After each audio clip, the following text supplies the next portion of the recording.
Ini buat kita semuanya, semua kita pasti merasakan lelah batin. Kalau lelah fisik, kita tahu obatnya. Ketika kita lelah secara fisik, kita bisa istirahat dengan duduk. Kita bisa istirahat dengan goler-goler, berbaring. Kita bisa istirahat dengan tidur lelap. Kita bisa istirahat dengan santai-santai.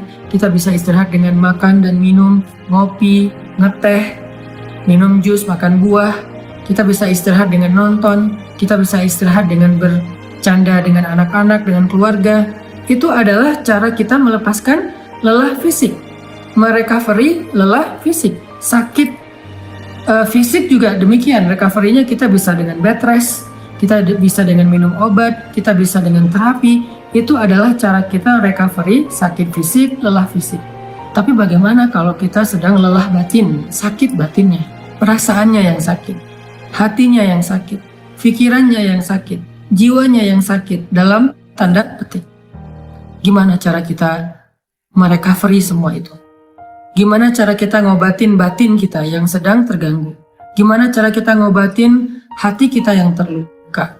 Gimana cara kita ngobatin perasaan kita yang tergores? Ternyata bukan dengan entertain. Cara ngobatin jiwa kita, cara ngobatin hati kita adalah dengan zikrullah, mengingat Allah. Kenapa bisa kayak gitu, Ustadz? Karena jiwa kita itu, roh kita itu asalnya dari langit. Beda sama jasad kita, fisik kita. Jasad atau fisik kita itu asalnya dari bumi. Sehingga ketika dia sakit, maka obat-obatnya ada di bumi. Tapi kalau roh kita, jiwa kita itu ditiupkan oleh Allah asalnya dari langit. Sehingga kalau dia ngerasa sakit, terganggu, maka obatnya ada di langit. Apa obat yang ada di langit? Zikrullah, mengingat Allah. Banyak orang yang salah paham tentang ini. Dia sebetulnya nggak lelah fisik. Kalaupun lelah fisik, nggak terlalu lah. Yang lebih lelah itu sebetulnya jiwa dia. Yang lebih lelah itu sebetulnya hati dia. Yang lebih lelah itu sebetulnya pikiran dia. Yang lebih lelah itu sebetulnya perasaan dia. Maka dalam kelelahan seperti itu, dia mencoba untuk merecovery-nya dengan cara jalan-jalan, dengan cara nonton, dengan cara entertain, dengan cara goler-goler, dengan cara tidur lelap dari pagi sampai sore, malam sampai pagi lagi. Dia pikir dengan begitu dia bisa melupakan rasa sakit hatinya. Ternyata setelah dia melakukan itu, lelahnya gak hilang. Beban di hatinya itu gak menjadi ringan. Luka di perasaannya itu gak menjadi sembuh. Kenapa? Karena dia bukan sedang lelah fisik. Dia bukan sedang capek secara fisik. Dia bukan sedang sakit secara fisik. Dan itulah yang terjadi kepada Nabi SAW. Sehingga ketika Nabi pulang ke rumah, Nabi capek. Tapi yang lebih capek lagi perasaan dan hati beliau. Nabi istirahat bersama dengan Khadijah. Khadijah menyiapkan air hangat. Nabi makan bersama dengan Khadijah. Nabi curhat sedikit kepada Khadijah. Setelah itu Nabi tidur. Karena Nabi berharap dengan tidur, beliau bisa merecovery lelahnya beliau. Ternyata Allah tahu, Nabi bukan hanya butuh tidur. Ya, seseorang butuh tidur untuk recovery lelah fisiknya. Tetapi bukan hanya fisiknya yang lelah. Nabi juga merasakan lelah yang luar biasa hatinya. فَلَعَلَّكَ بَاخِعٌ نَفْسَكَ عَلَىٰ آثَارِهِمْ فَلَعَلَّكَ بَاخِعٌ نَفْسَكَ عَلَىٰ آثَارِهِمْ إِن لَّمْ يُؤْمِنُوا بِهَذَا الْحَدِيثِ أَسَفًا. Kata Allah di surat Al-Kahfi. Hampir saja engkau mencelakai dirimu sendiri. Hampir saja engkau mencelakai dirimu sendiri. Karena merasa berat terhadap pengingkaran mereka. Merasa berat terhadap kedurhakaan mereka, merasa berat terhadap kekufuran mereka, hampir saja engkau mencelakai dirimu sendiri. Hampir saja engkau membebani perasaanmu sendiri. Itu yang dirasakan Nabi. Nabi sangat terbeban, bukan terbeban secara subjektif perasaan pribadi beliau, bukan. Beliau itu terlalu menginginkan hidayah kepada umatnya. Beliau itu akan sangat sedih kalau ada yang menolak dakwah beliau. Bukan karena pribadinya, tetapi karena kasihan kepada mereka. Allah tahu Nabi sedang merasakan itu.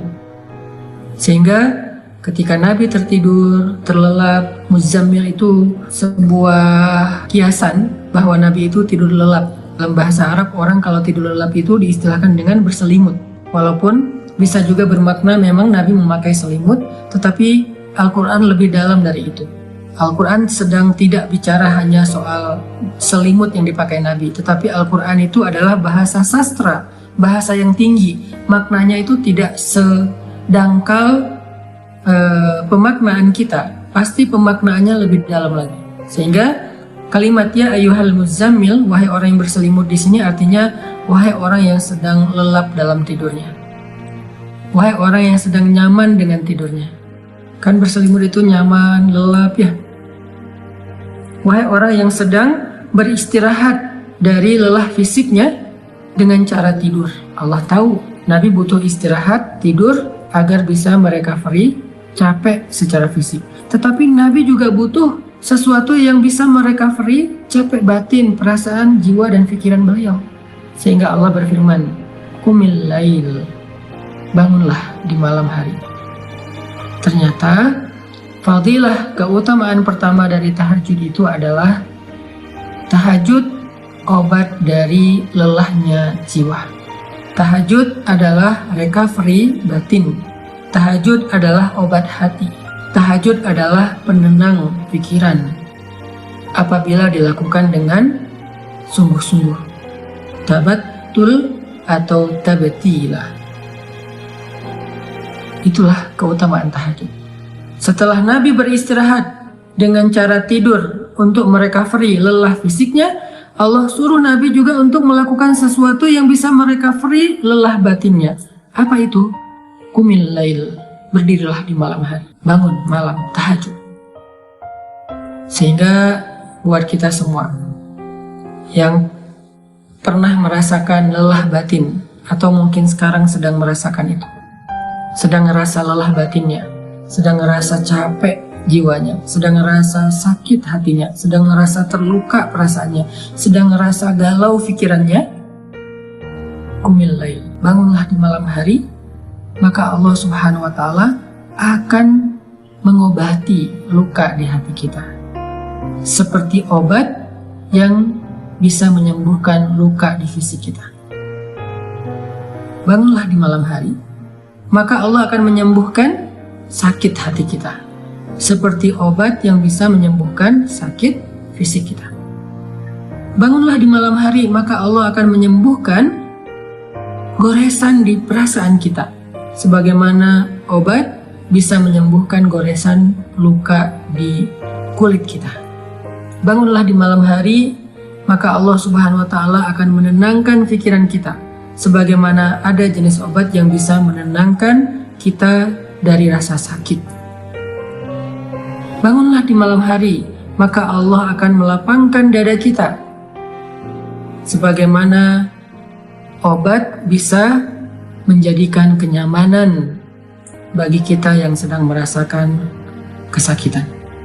Bangunlah di malam hari, Allah Subhanahu wa Ta'ala akan menyembuhkan penyakit-penyakit amradul qulub, atau perasaan tidak nyaman di jiwa kita.